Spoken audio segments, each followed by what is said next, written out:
individual deserves to keep everything he has earned. Everything he has earned.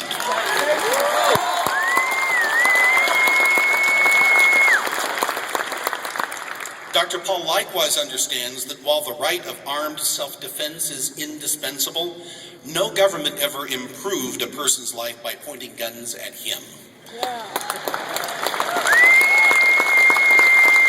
For decades, he has courageously opposed the untethered madness of drug prohibition and every other front of the government's ever-escalating war against the Bill of Rights. He does this not because drug addiction is harmless, it isn't, but because there is no deadlier narcotic than power. And government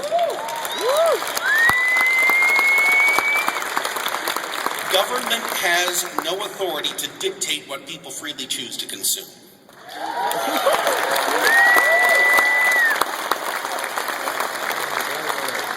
The same government that conjures new powers out of the ether colludes with a quasi-private criminal syndicate called the Federal Reserve to debase the currency in order to fund its grandiose designs.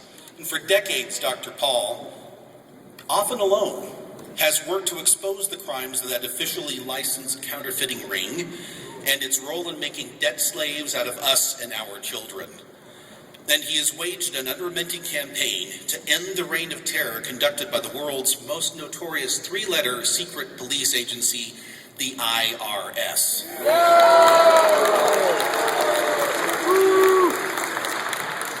Alone among Republican contenders, Dr. Paul seeks to restore a foreign policy compatible with that of Washington, Jefferson, and John Quincy Adams.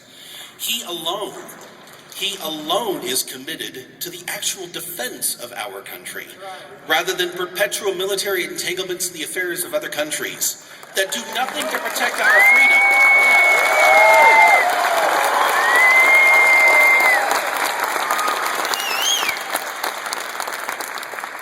Were the framers of our Constitution to interview the current crop of presidential hopefuls, it would immediately become clear that Dr. Paul is the only one with whom they could have an intelligent conversation.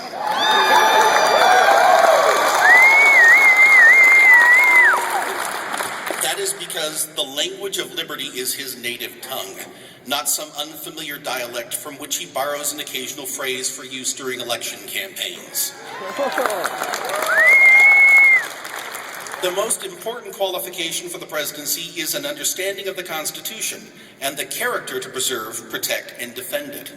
Dr. Paul's rivals for the nomination recognize those qualities in him, which is why during debates they habitually defer to his insights whenever constitutional questions are being addressed. And this is why Dr. Paul is the only candidate who, if elected, could take the oath of office without committing an act of public perjury.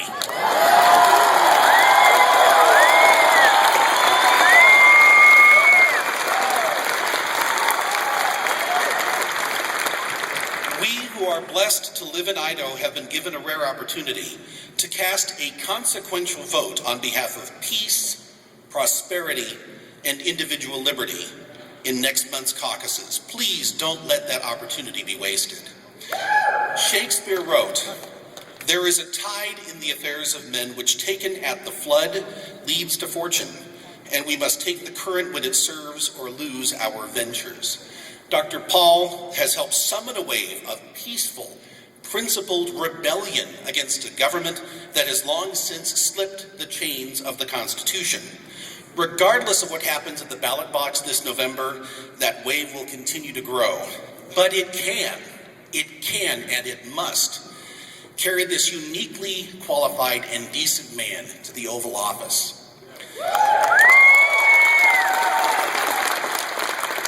If God is unusually generous, and the American people are wiser than we've recently been, my friends and my fellow Idahoans, I give you the next President of the United States, Dr. Ron Paul.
thank you very much. It was a wonderful, wonderful welcome and a wonderful introduction by Will. I appreciate it very much.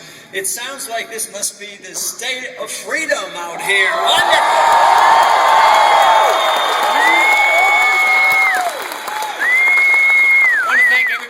Put so much effort into, because you had at least 3 months to get ready for this function, didn't you? And all of a sudden, a lot of people show up. That means the issue of liberty is alive and well and growing. That's what I believe, and I think that's what I'm witnessing right here today.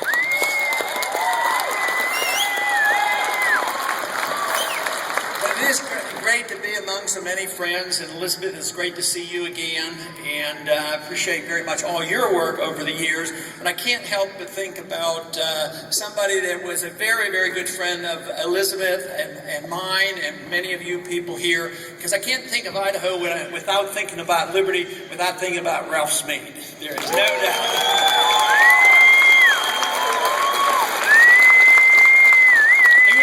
Always convinced ideas did have consequences, and I think that's absolutely true. Also with me today is my wife Carol, 55 years of marriage.